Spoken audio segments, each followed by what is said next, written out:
Hey guys, it's Sam and welcome back to the BulbaSquad. So today we're going to be talking about celebrations and is it investable? I know this is a question people want to know. I know I'm a little late, but we need to see the data, okay? I couldn't just go ahead and charge head first because based off of my previous conceptions, I was going to say no. But now I realize I'm right and wrong, so we really need to dig into it.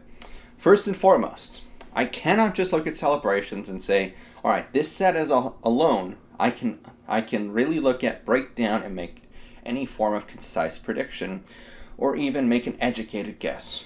So, what are we going to do? We're going to go ahead and compare it to generations. That is the best comparison. The one with the 25 compared to the 20. You know, it's its uncle or its grandparents. So it's best to see it because I know that's the mindset people are in. Because you look at that thing. What is it? $50 all the way up to $750? What is that? A 15x return? Like it's pretty high. It's pretty up there. So, going based off of that, many people are either deluded, blinded, or possibly just not realizing the intricacies of what caused that to get to where it was versus what it's going to take celebrations to get to where that is. So let's break it down. Generations, right out the gate, is much bigger than celebrations. That immediately insulates it. So here's the interesting thing about bigger sets. At least in the past, I don't know how it's going to work right now. The bigger the set is, the more products you have to open, therefore, it helps to offset the supply. It's an interesting little relationship.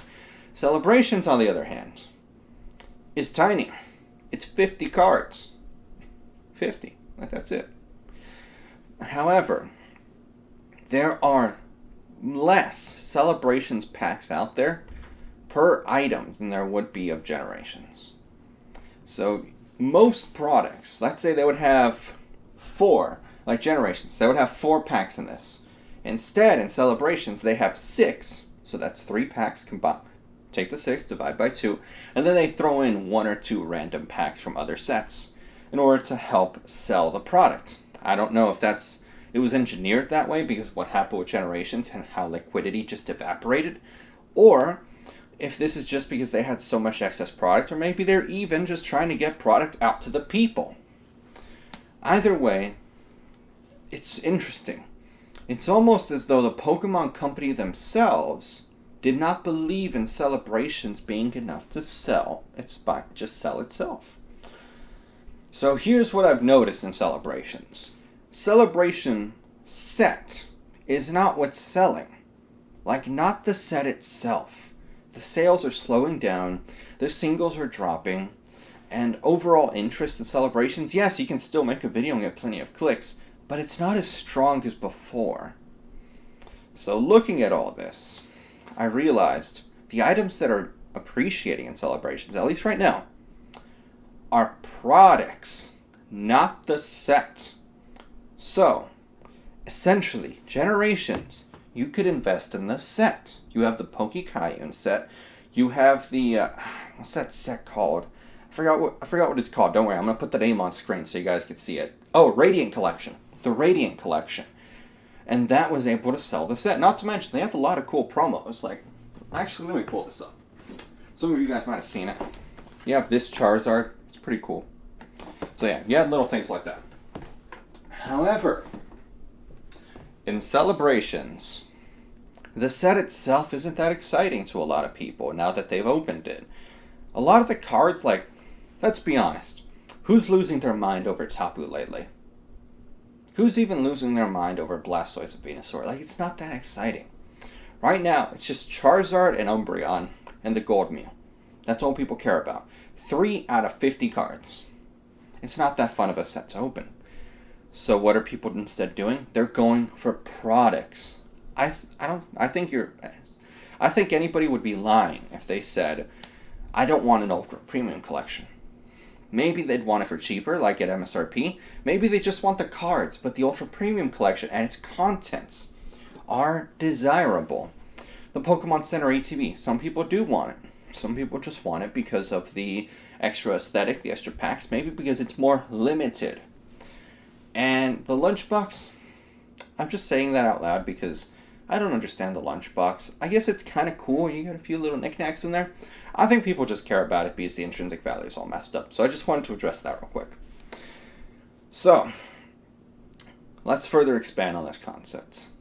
People are, if you want to invest into Celebrations, I don't believe the set itself is investable in the same way that Generations was. I believe it is the products. That's what seems to be driving people to actually purchase them. We don't know how any of these products are going to behave thanks to the Pokemon Company throwing random packs into them. So, if all those sets appreciate, maybe all the products will appreciate rapidly. But the exact opposite could be true. That perhaps none of those sets are appreciating, therefore nailing down the product, and it's just not going up. So, in conclusion, if we're comparing Celebrations to Generations, Generations was a strong set on its own. It was exciting, there was just excess supply that caused it to drop, and then because that happened, it was so cheap, but it was still, at its core, a fun set to open. Well, it's natural attrition on the supply, and it went down. As for Celebrations, brand new. We have 2 years left. 2 years left in rotation. And it's a 50 card set, which, honestly, I don't believe. I honestly don't believe any card in that set will ever be rare, except maybe the Gold Star Umbreon, because there's only 2 other options, which they're both trophy cards, essentially. You got the Pop Series 5 Umbreon, which, go look at the price of those packs, and it's hard to pull. I tried. And the Japanese Player Point Umbreon, that's also very difficult to acquire. So maybe the Umbreon in that set, but other than that, none of those cards are rare. None of those cards are really unique. The Pikachus are easy to pull. So the set itself, I don't see as being investable, because unless if these things get dirt cheap like Generations level and there's a massive run on the supply after the 2-year mark, or maybe after a year at least, it's going to come down to the products. If the Ultra Premium Collections aren't reprinted, Pokemon Center ETBs, I don't exactly know about those, okay? People are buying ETBs because they like the Gold Star Greninja. But the Pokemon Center ETBs, we don't know how that's going to age long term. In the short term, they exploded because they were limited edition, mass-produced scarcity. But how many people are actually opening them? Ask yourself. Go ask around. Go ask your friends. Have you opened a Pokemon Center ETB? Tell me down below in the comments. If you have, why'd you do it? I actually want to know. And if you haven't, and if you barely hear anyone talking about it, what's that tell you about where the supply is going? What's that tell you about what's causing those prices to inflate?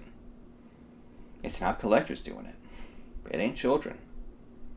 It means that speculators are inflating that market, and that the bulk of the supply is being held within either flippers, scalpers, speculators, investors, whatever you want to call them. It's in their hands. And they're not going to crack it. It makes no sense to crack it. So that's all I got for you guys today. What do you think? Do you agree with my analysis that Celebrations products are maybe investable, but not the set as a whole? Maybe you just flat out disagree with me. If so, tell me down below in the comments. And if you guys want to support the channel, Patreon. And thank you guys if you enjoyed this video, and I'll see you guys next time. Bye, guys.